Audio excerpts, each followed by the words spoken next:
자, 여러분, 초대교회 때에는 부활 축제가 부활절 하루로 끝나지 않았습니다. 부활절부터 오순절 성령 강림 주일까지 50일 동안 계속 이어졌다고 합니다. 부활의 기쁨을 계속 이어가고 싶은 그런 뜻이 있었겠죠. 자, 그런데 여러분, 이 부활의 기쁨은 50일 동안이 아니라 영원히 우리가 누려야 될 기쁨입니다. 네, 또 우리가 영원히 누릴 수 있는 기쁨입니다. 오늘 여러분들과 함께 나누고 싶은 것은 그 이유가 무엇인지 나누고 싶어요. 우리가 왜 영원히 기쁨을 누려야 되는지, 또 우리가 어떻게 영원히 그 기쁨을 누릴 수 있는지, 그것에 대해서 우리가 함께 나누고 싶은 것입니다. 그 이유는 바로 세 가지입니다. 첫 번째는요, 바로 부활하신 예수님이 평강을 주시기 때문입니다. 36절을 보겠습니다. 이 말을 할 때에 예수께서 친히 그 가운데 서서 이르시되 너희에게 평강이 있을지어다. 부활하신 주님께서 제자들에게 오셔서 처음 하신 말씀이 바로 너희에게 평강이 있을지어다, 이 말씀입니다. 자, 여기서 말씀하고 있는 이 평강은 우리가 알고 있는 그냥 갈등이나 염려가 없는 그런 평안한 감정, 이런 것들을 얘기하는 게 아니에요. 내 마음 지금 평안한 감정입니다, 뭐 이런 뜻이 아니라는 거예요. 감정은요, 상황이 바뀌면, 환경이 바뀌면 금세 바뀌어져 버리는 거예요. 히브리어로 평강을 뭐라 그러죠? 샬롬이라고 합니다. 여러분들 다 알고 계시는 그 히브리어 중에 하나죠. 자, 샬롬이라고 하는 이 말은 하나님과 관련이 있습니다. 즉 하나님이 태초에 창조하셨던 그 상태로 다시 되돌아가는 것, 이게 바로 샬롬이에요.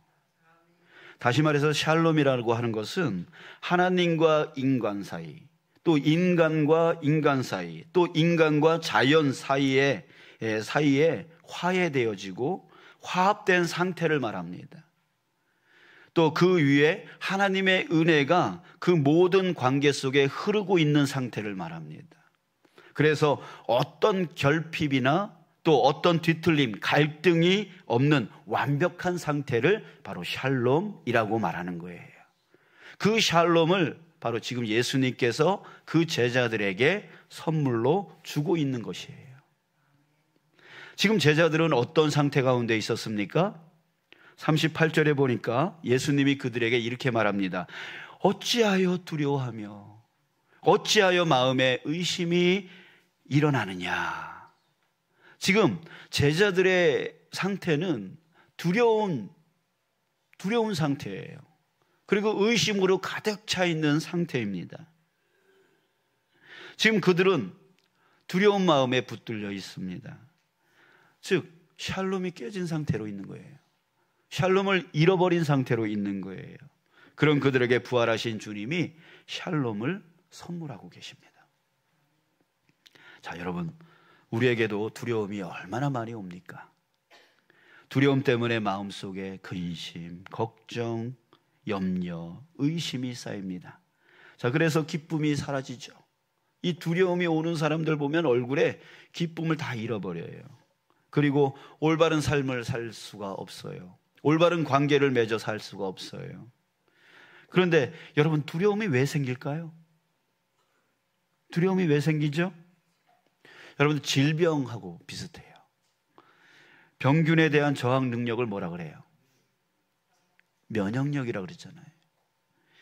예, 이 면역력이 떨어지면 병균이 침투해서 질병을 일으킵니다. 즉 몸이 허약해지면 질병에 걸린다는 거죠. 두려움도 마찬가지입니다.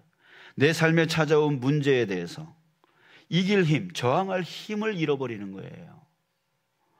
예, 문제가 너무 커 보이고 나 자신은 너무 약해 보이는 거죠. 그러니까 그것을 내가 감당할 수 없겠다라고 하는 그 상태가 바로 두려움의 상태인 거예요. 두려움 속에 빠지는 거예요. 여러분, 이길 힘이 필요한 거예요. 그 이길 힘이 무엇입니까? 다윗은요 이렇게 고백하고 있습니다. 시편 27편 1절에 보니까 여호와는 나의 빛이요 나의 구원이시니 내가 누구를 두려워하리요. 여호와는 나의 생명의 능력이시니 내가 누구를 무서워하리요. 자, 이렇게 고백했어요. 다윗은 수많은 두려운 상황 가운데 놓였던 사람입니다. 자, 그러나 그는 그때마다 이겼어요.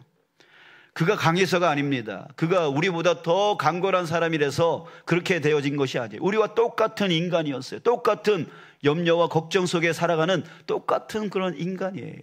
그러나 그가 어떻게 한 거예요? 하나님을 붙들었습니다. 하나님을 의지했습니다. 하나님이 자신의 빛이고 자신의 구원이고 자신의 생명의 능력이심을 믿었습니다. 그 믿음이 그로 하여금 바로 강하게 만들었던 거예요. 예, 샬롬이 있게 만들었던 거예요. 여러분들 우리 그런 예화 많이 들어보셨죠? 종이를 이렇게 해서 이렇게 찢으면서 이 종이는 약합니다 그러잖아요. 근데 이 종이를 저 콘크리트 벽에다가 딱 붙이면 어떻게 돼요? 아무리 쳐도 찢어지지 않는다. 이런 예화를 많이 하는데 여러분들 그래요.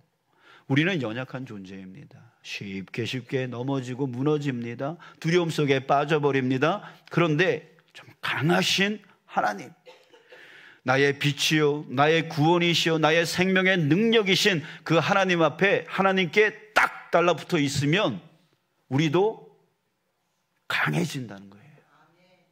예, 강해진다. 다윗은 바로 그렇게 살았던 거예요.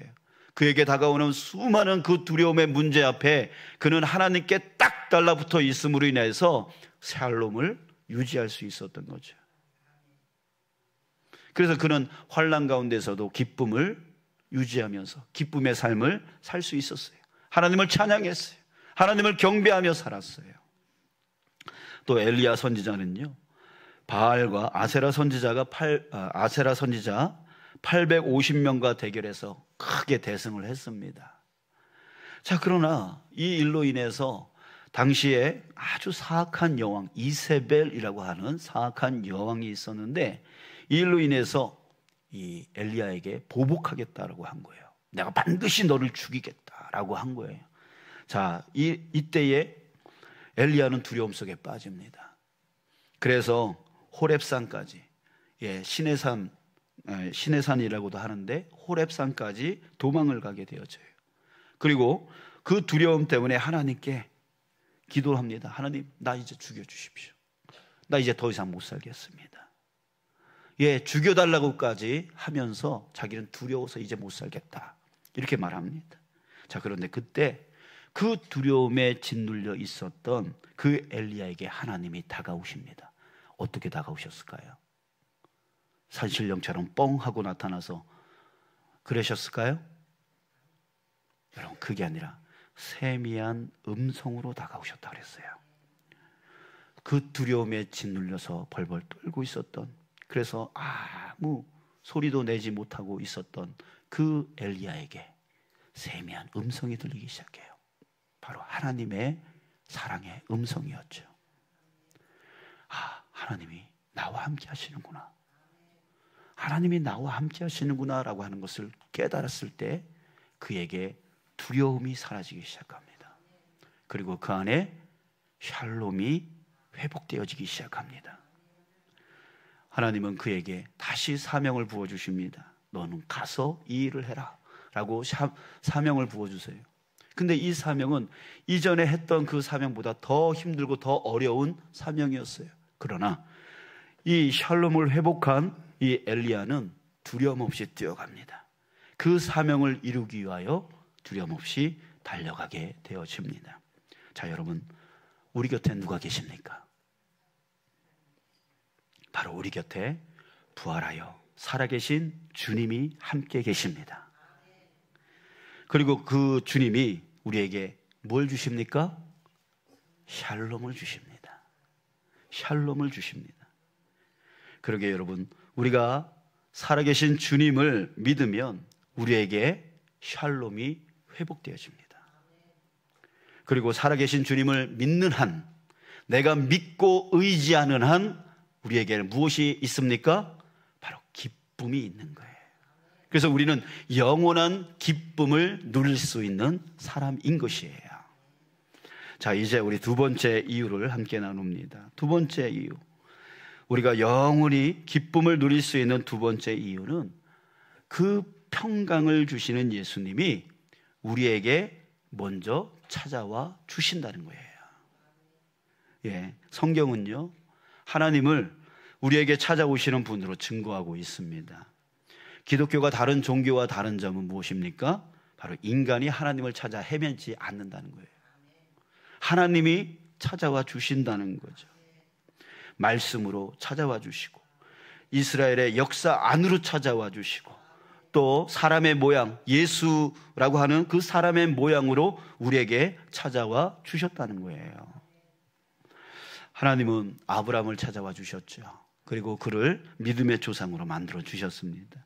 하나님은 이집트의 노예로 신음하던 이스라엘 백성들을 찾아와 주셨습니다. 그리고 그 이집트에서 노예의 삶에서 구출해 주셨습니다. 또 하나님은 죄로 인해 영영 죽을 수밖에 없는 이 인간들을 찾아와 주셨습니다. 인간의 모든 죄를 짊어지시고 십자가에 죽어 주셨습니다. 그리고 3일 후에 다시 부활하여서 온 세상에 구주가 되어 주셨습니다. 또 부활하신 주님은 시리에 빠져 있었던, 그래서 다시 옛삶으로 다시 돌아가려고 하던 그 제자들에게 친히 또 찾아와 주셨습니다. 그들은 주님의 순환과 그 부활의 의미를 깨닫지도 알지도 못했던 사람들이에요. 예수님이 십자가 고난을 당하니까 다 무서워서 도망갔던 사람들이에요. 그러나 그런 제자들이었지만 예수님은 다시 그 제자들에게 찾아와 주셨습니다. 여러분, 그런 주님께서 바로 우리에게도 찾아와 주십니다. 네, 우리에게도 찾아와 주세요. 우리도 그 제자들처럼 인생의 순간순간 믿음에서 실패합니다. 사랑에서 실패합니다. 충성에서 실패합니다. 믿겠다 하면서도 배신합니다. 사랑한다 하면서도 남을 사랑하지 못하고 나만 사랑합니다. 충성한다 하면서도 내가 힘들면 또 내려놔 버립니다. 이게 바로 우리들의 모습 아닙니까? 내 인생이 내가 바랐던 대로 되지 않을 때, 사랑하는 가족과 친지들이 또한 교우들에게 큰 시련과 상처가 생길 때에, 그 고독과 외로움 속에서 변하지 않는 내 성품과 죄의 습관들 속에서 우리는 제자들처럼 수많은 실패를 거듭하며 살아가고 있어요. 자, 그러나 그러한 우리를 주님은 포기하지 않으시는 거예요. 버리지 않으시는 거예요. 우리에게 또 찾아와 주시는 것이죠. 지금 여러분들에게 찾아와 계시는 줄 믿습니다. 자, 이사야서 49장 15절에 하나님이 이 말씀을 하셨어요. 여인이 어찌 그 젖 먹는 자식을 잊겠으며 자기 태에서 난 아들을 긍휼히 여기지 아니하겠느냐. 그들은 혹시 잊을지라도 나는 너를 잊지 아니할 것이라. 예, 그렇잖아요. 어머니가 어찌 그 자식을 잊겠습니까? 예, 어찌 그 아들을 긍휼히 여기지 않겠습니까? 그러나 사람은 부모일지라도 잊을 수 있을지라도 하나님은 결코 잊지 않겠다라고 말씀하시는 거예요. 크리스찬 교양 잡지 중에 가이드 포스트라고 하는 잡지가 있는데요, 그 안에 이런 이야기가 실렸습니다. 한 자매가 있었는데 어릴 때는 교회도 잘 다니고 착실하게 삶을 살았습니다. 자, 그런데 중간에 하나님을 등지고 신앙을 떠나게 되었습니다. 자매의 삶은 점점 흔들렸고 흐트러졌습니다. 결혼했지만 이혼했고 집에서 쫓겨나 삶이 계속 추락했습니다. 해서는 안 될 일들을 하며 자신의 인생을 내팽개쳤습니다. 결국 에이즈에 걸리는 지경에까지 이르렀습니다. 그때 한 목사님이 그녀를 방문하여 복음을 전했습니다. 그러나 그녀는 아주 냉담한 태도로 이렇게 말했습니다. 나는 이미 버림받은 영혼입니다. 나 자신뿐 아니라 내 주변 사람들의 행복까지 나는 망쳐놓은 사람이에요. 고통스럽지만 나는 지옥에 갈 수밖에 없습니다. 나 같은 인간은 더 이상 희망이 없습니다. 자, 이 말을 듣고 있던 목사가 그녀 옆에 있는 옷장 위에 아주 귀엽게 웃고 있는 여자아이 사진을 보았습니다. 그래서 목사가 물었습니다. 저 아이는 누구인가요? 그러자 그녀의 얼굴이 환하게 밝아지면서 말했습니다. 아, 저 아이는 저의 딸이에요. 제 삶에서 가장 소중한 보물입니다. 이어서 목사님이 물었습니다. 만약 저 아이가 어려움에 빠진다면 당신은 도와줄 용의가 있습니까? 실수하고 못난 짓하고 그래서 큰 질병에 걸린다면 용서하고 사랑으로 안아줄 수 있겠습니까? 물론이지요. 물론이지요. 어떤 상황에 부딪힐지라도 놓지 않을 겁니다. 저 아이는 하나밖에 없는 내 사랑하는 딸이기 때문입니다. 라고 말했어요. 자, 그러면서 그런데 왜 그런 질문을 하시죠? 라고 물었어요. 목사님이 대답했습니다. 왜냐하면 하나님의 옷장 위에도 당신의 사진이 붙어 있기 때문입니다. 하나님은 당신을 절대 놓지 않을 겁니다. 당신은 이 세상에 하나밖에 없는 하나님의 사랑하는 딸이니까요. 이 말에 그녀는 다시 한번 하나님께로 돌아왔습니다. 그리고 새 삶을 시작했습니다. 자, 여러분, 우리가 아무리 믿음에서 떠나고 주님을 사랑하는 것에서 실패할지라도 하나님은 여러분들을 결코 포기하지 않으세요. 여러분들도 하나님의 옷장 위에 있는 그 사진과 같은 거예요. 사랑하는 딸이기 때문에, 사랑하는 아들이기 때문에 하나님은 결코 여러분들이 무슨 죄악 가운데 있더라도 결코 포기하지 않고 결코 버리지 않습니다. 그리고 다시 찾아와 주십니다. 찾아오셔서 선물을 주십니다. 무슨 선물? 바로 샬롬의 선물을 주시는 거예요. 그러기에 우리는 주님을 믿고 있는 한, 주님을 믿고 있는 한 우리 안에 기쁨을 누릴 수 있게 되는 것이에요. 자, 이제 우리가 영원히 기쁨을 누릴 수 있는 세 번째 이유에 대해서 함께 나눕니다. 그 이유는 무엇이냐면 부활하신 그 주님이 우리에게 오셔서 우리에게 증인의 사명을 주셨기 때문입니다. 48절에 보니까 이렇게 말씀합니다. 너희는 이 모든 일의 증인이라. 이 모든 일의 증인이라고 말씀하셔요.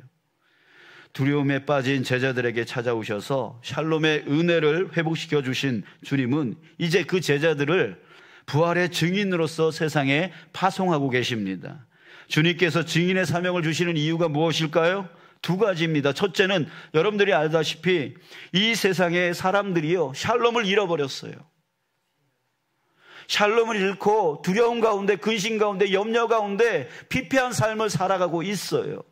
그들에게 샬롬의 은혜를 그들에게 나눠주고 싶은 것이 바로 하나님의 마음인 것이에요. 그래서 우리로 하여금 그 샬롬의 증인이 되라고 사명을 주시는 거예요.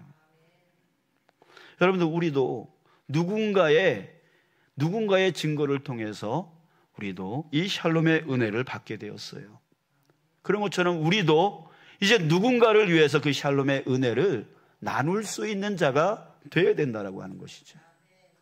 자, 두 번째는요, 왜 우리로 증인의 사명을 주셨느냐면 두 번째 이유는 바로 우리 자신을 위해서입니다. 우리 자신을 위해서요. 여러분, 그런 말이 있어요. 아는 것, 지식은 어느 때 얻어집니까? 배울 때 얻어집니까? 가르칠 때 얻어집니까? 여러분, 배울 때는 참 배우기 싫어요. 근데 그것을 가르칠 때 진정한 나의 지식이 되어지는 거죠.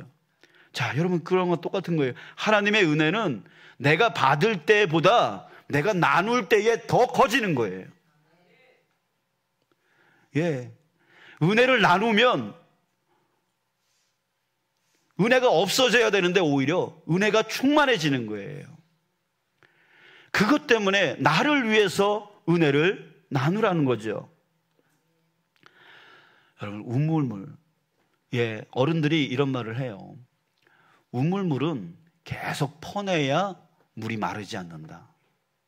맞습니까? 그래요. 예, 우물물이 아깝다고 해서 그냥 거기에 담아두기만 하면 그 우물물은 말라버린대요. 근데 계속 퍼내면은 계속 새로운 물이 솟아난다고 그러더라고요. 여러분, 그래요. 우리의 은혜가 바로 그런 거예요. 예, 은혜가 아깝다고 그냥 담아두기만 하면 그 은혜는 메말라 버립니다. 썩어버립니다. 그러나 그 은혜를 계속 퍼서 다른 사람들에게 나눠주면 내 안에 그 은혜가 샘솟듯 일어나게 될 줄 믿습니다. 바로 그거예요. 그 원리가 있는 거예요. 그래서 우리 보고 증인이 되라고 하시는 거예요. 은혜를 나누라고 하시는 거예요. 자기 자신만을 위해서, 자기 자신의 신앙만을 위해서, 자기 자신의 은혜만을 위해서 사는 사람들은요, 하나님을 몰라요. 하나님을 알지 못해요. 여러분, 또 그런 말이 있어요. 부모의 마음을 아는 사람은 어떤 사람입니까? 내가 자식 낳아서 키워볼 때 부모 마음 안다 그래요. 왜요? 그 자식 키우면서 아휴, 내 부모님이 나를 이렇게 고생하시면서 키웠구나 라고 그것을 깨닫는다는 거죠. 자, 여러분, 그래요. 우리가 은혜를 나눌 때 하나님 마음을 알게 되어지는 거예요. 예, 그게 얼마나 어렵고 얼마나 힘든 일인가를 깨닫게 되어지는 것이죠. 자기 자신만 채워달라고 그렇게 구하는 사람들은 그러다가 그 신앙 가운데만 머물러 있는 거예요. 하나님 아버지의 마음을 전혀 이해를 못해요.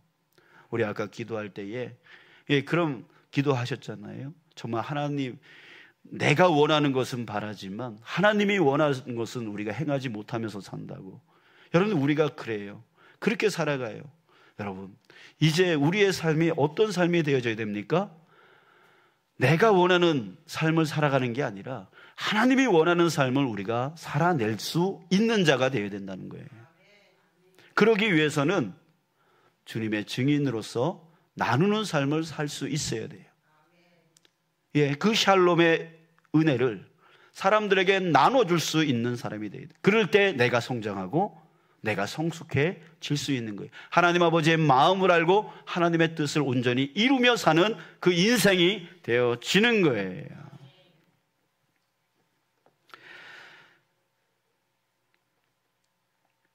사랑하는 여러분, 지금 이 세상에는 그 샬롬의 증인을, 이 세상 사람들은 그 샬롬의 증인을 기다리고 있습니다. 세상의 죄악과 불의가 사람들의 몸과 마음과 영혼을 지금 망가뜨리고 있습니다. 그 신음하는 사람들에게 살아계신 부활의 주님이 주시는 샬롬이 필요합니다. 벗어날 수 없을 것처럼 여겨지는 죄와 다양한 중독들로 인해서 몸부림치는 사람들이 있습니다. 또 사회적으로, 경제적으로 희망과 기회를 박탈당하며 낙심 가운데 빠져있는 청년들이 있습니다. 또 사회적 참사를 당해서 고통받는 희생자들이 있습니다. 회사의 이익을 극대화하기 위해서 보호받지 못하는 노동 환경 가운데 있는 그런 사람들, 노동자들이 많습니다. 또 냉전으로 인해서, 또 이데올로기에 의해서 사로잡혀 망가져 가고 있는 사람들이 있습니다. 또 전쟁과 독재와 기후재앙으로 고통 중에 있는 이 세계에 많은 사람들이 있어요. 여러분, 그들에게 무엇이 필요합니까? 바로 샬롬이 필요한 거예요. 이것은 우리의 힘으로, 우리의 능으로 이룰 수가 없어요. 채워줄 수도 없어요. 채워지지도 않아요. 우리에게 이것을 해결할 수 있는 방법은 살아계신 예수님이 주시는 바로 샬롬입니다.